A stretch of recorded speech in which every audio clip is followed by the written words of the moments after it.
What is up, you guys? It's your favorite tarot reader, and I am back with another read. I am not going to do the whole intro for this video because this is going to be a part 2 of my Libra reading.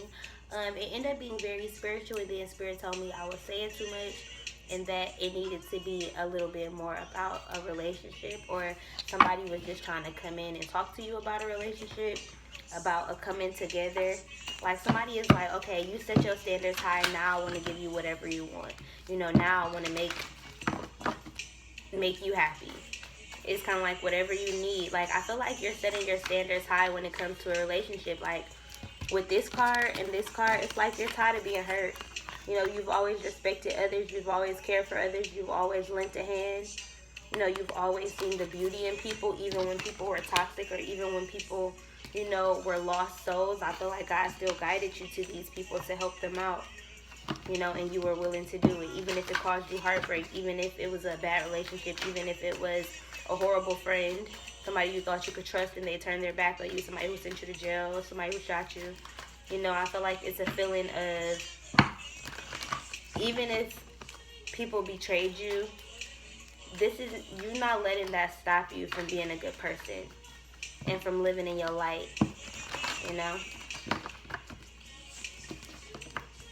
period. Okay, so what's going on for my Libras for February 15th through the 21st? I got the Scorpion. In a new relationship, passion offers the challenge of ecstasy and pain. So it's kind of like, this is like you're teaching people how to learn. You're teaching people how to love, like how to love you, how to respect you, how to honor you. And in a relationship, I feel like you've set your standards so high as you've been dating that it's kind of like this person thought that they could play with you. They thought that they could not text you and not put in effort and not take you on dates and not, I almost said pamper you. I don't know why. But just kind of like not give you the things that you required from a person that you were dating. And I feel like once you walked away, this person is kind of like, okay, now that was the pain. Now I want to experience the ecstasy with this person again. So it's a sense of kind of like relationships take time. There are going to be painful moments. There are going to be moments during dating where y'all are not talking for a while, when y'all start dating other people. 33 think you're sitting masters. But if there is a genuine friendship, I feel like it's worth going through the ecstasy and the pain. Then you got the Mouse card. This is somebody like, it's kind of like, I'm not trying to run a game on you. I just really can't be there for you right now. I really can't provide something right now, or I felt like I couldn't in the past. But this is kind of like, be persistent and incisive, and all obstacles will be overcome. But seeing the Mouse is kind of like adapting to the new standards, because I feel like before, this person didn't want a relationship. They didn't feel like they had time. They didn't really want to make time. And I kind of feel like the joy that you spread to this person, like, even if you didn't spread your legs, like, it's kind of like the joy that you spread to this person was intimate enough to where this person wanted more, or was intrigued by your mystique. With the Pisces card there. You could be dating a Pisces.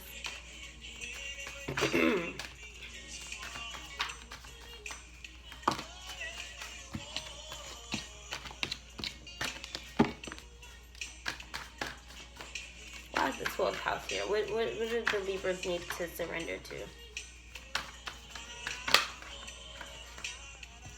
Seek out deeper knowledge to see through deception. So surrender to like the deceptions of you having to be a certain type of way, or you having to give yourself up or not respect yourself in order to get a person.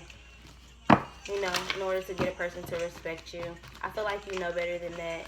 I feel like you got an owl around you, a spiritual animal, spiritual guide, or grandmother who is kind of like around you in the sky, like in a corner or something. It's crazy because on the last video that I did, it was a little square, as if like it was trying to focus on something and it wouldn't go away the whole video. Yeah.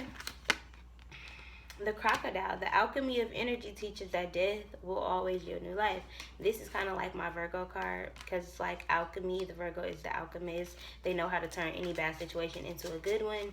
With the Deer card here, I'm kind of hearing like gentle giant, like gentle giants. So I feel like this is kind of like Cancer energy, because Cancers are fucking gentle giants. Like, I'm a Cancer. Baby. But it's kind of just like, when you think about Cancer, you think about a nurturing person.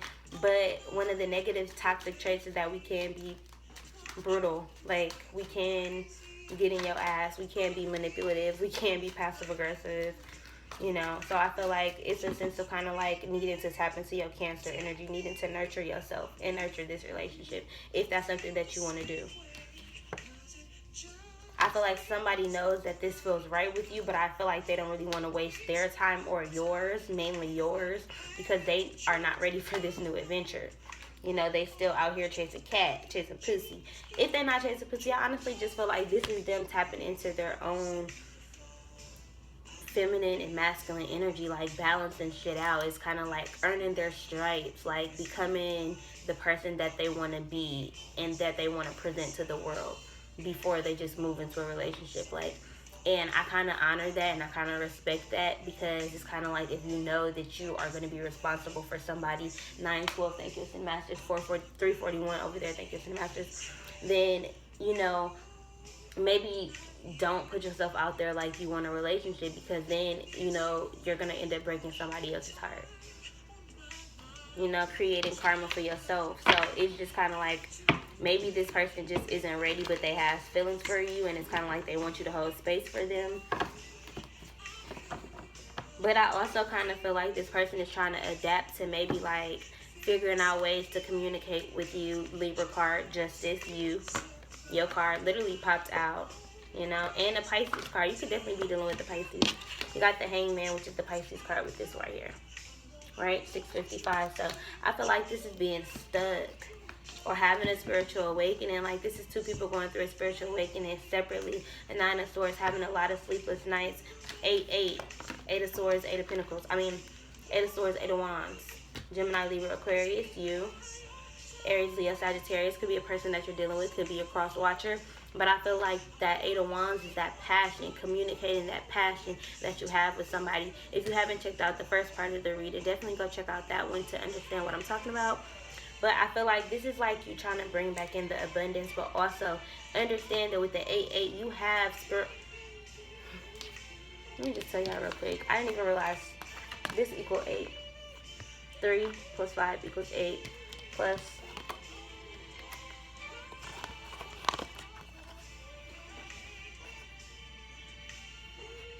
Bam, right? So 888, spiritual protection, divine guidance. This is kind of like God literally letting you know that, hey, your dreams, your goals are protected. Spiritually, you're protected. You will be abundant. You will be prosperous. You know, 8 is all about giving birth, abundance. 8 is the number of infinity. That's one thing that is always going to be infinite, the cycle of birth, rebirth. Why? Because the cycle of death is always going to be there. You know, that's something that you can count on. Babies being born, ideas being birthed. You know, if the Empress comes out, somebody is definitely giving birth to a new relationship.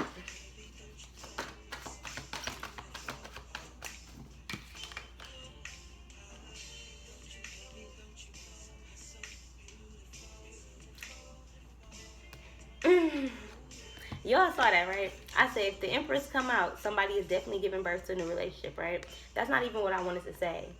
I wanted to say giving birth to a baby, and then you got the Fool card. This is a new journey. Somebody could accidentally end up pregnant.